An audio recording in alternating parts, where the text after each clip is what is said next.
What's up, people? Akuma Virus here.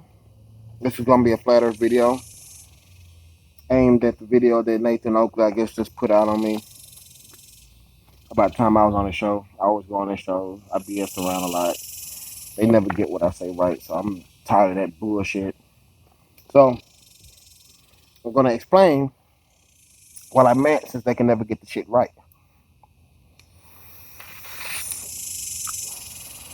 They want to know how you get a drop angle to Polaris, and that shit tastes good.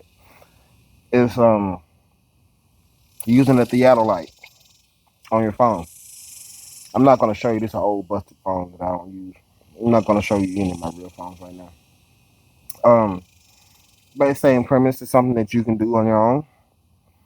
They believe that you need to find a horizon, to get a straight line to the horizon, and all this stuff to figure out if Polaris drops a degree in the sky or not. It's not necessary.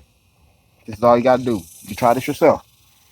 Go download, go download a theodolite app. You put on your phone. Very simple. This theodolite app. Once you put it on your phone,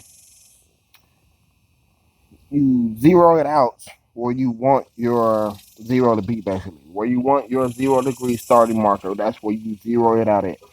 It don't matter if that zero is right above you, wherever you point, whatever level you point this at, you can create that zero. All right, so all you do is find Polaris, point your phone at Polaris, and hit the zero on your theodolite. So aim at Polaris, zero it out, and that will remain your zero. Now, from then on out, walk, north or south. If you have the time, drive north or south. Of course, you probably want to drive because it's 1 degree every 69 miles. You don't have to travel the whole 69 miles. You can do half of that. You can do a quarter of that and just do the math and you know. But basically, that's all it is to it.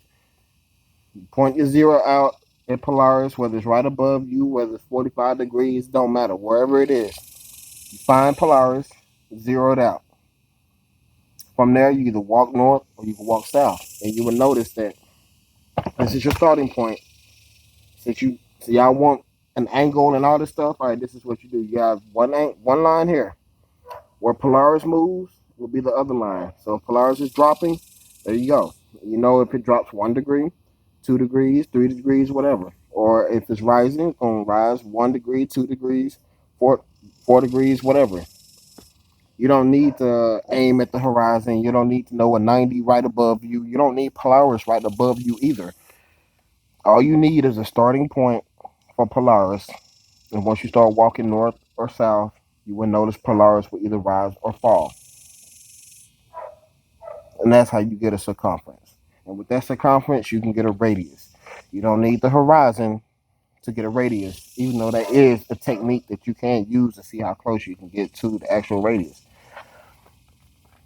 So, what you think about that, 10th man, Nathan Oakley? You don't need a 90-degree angle, and you don't need the horizon to know what a radius is for a sphere. And believe me, it is not begging the question.